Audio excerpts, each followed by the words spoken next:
اعوذ باللہ من الشیطان الرجیم بسم اللہ الرحمن الرحیم۔ دوستو آپ کو یہ جان کر حیرانی ہوگی کہ آج بھی حضرت عثمان بن عفان رضی اللہ تعالیٰ عنہ کے نام پر سعودی عرب میں پراپرٹی رجسٹرڈ ہے، اور آج بھی حضرت عثمان بن عفان رضی اللہ تعالیٰ عنہ کے نام پر پانی اور بجلی کے بل آتے ہیں۔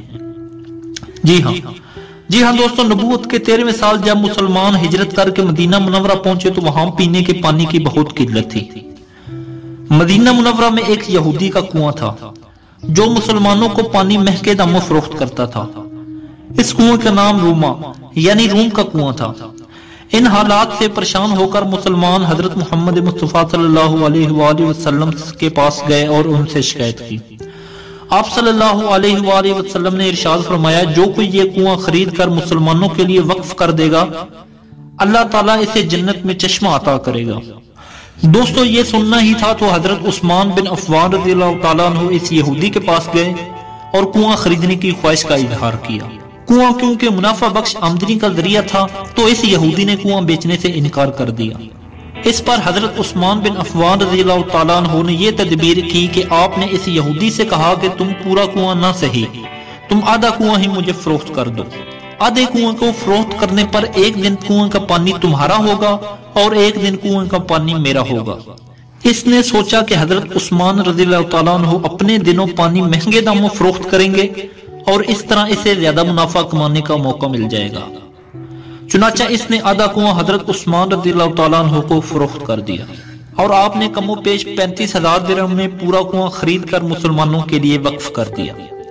اس وقت ایک مالدار آدمی نے حضرت عثمان رضی اللہ تعالیٰ عنہ کو 2 گنا قیمت پر کنواں خریدنے کی پیشکش کی۔ حضرت عثمان رضی اللہ تعالیٰ عنہ نے فرمایا کہ مجھے اس سے کئی گنا زیادہ کی پیشکش ہے۔ اس شخص نے کہا میں 3 گنا دوں گا۔ حضرت عثمان رضی اللہ تعالیٰ عنہ نے فرمایا مجھے اس سے بھی کئی گنا زیادہ کی پیشکش ہے۔ اس آدمی نے پھر کہا کہ میں 4 گنا دوں گا۔ حضرت عثمان رضی اللہ تعالیٰ عنہ نے کہا کہ مجھے اس سے بھی کئی زیادہ کی پیشکش ہے۔ اس طرح وہ شخص رقم بڑھاتا گیا۔ حضرت عثمان غنی رضی اللہ تعالیٰ عنہ یہی جواب دیتے رہے، یہاں تک کہ اس آدمی نے کہا کہ حضرت وہ شخص کون ہے جو آپ کو 10 گنا دینے کی پیشکش کر رہا ہے؟ سیدنا عثمان غنی رضی اللہ تعالیٰ عنہ نے فرمایا مجھے میرا رب ایک نیکی پر 10 گنا اجر دینے کی پیشکش کرتا ہے۔ دوستو وقت گزرتا رہا اور کنواں مسلمانوں کو سیراب کرتا رہا، یہاں تک کہ حضرت عثمان غنی رضی اللہ تعالیٰ عنہ کے دور خلافت میں اس کنویں کے ارد گرد کھجوروں کا باغ بن گیا اور اس دور میں اس باغ کی دیکھ بھال ہوئی اور یہ پھلتا پھولتا رہا، اور بعد ازاں آل سعود کے عہد میں اس باغ میں کھجوروں کے درختوں کی تعداد 1500 ہو گئی۔ حکومت وقت نے اس باغ کے ارد گرد 4 دیواری بنوائی اور یہ جگہ حضرت عثمان بن عفان رضی اللہ تعالیٰ عنہ کے نام پر رجسٹر کر دی۔ وزارت زراعت اس باغ کی کھجوریں مارکیٹ میں فروخت کرتی اور اس سے حاصل ہونے والی آمدنی حضرت عثمان بن عفان رضی اللہ تعالیٰ عنہ کے نام پر بینک میں جمع کرواتی رہی۔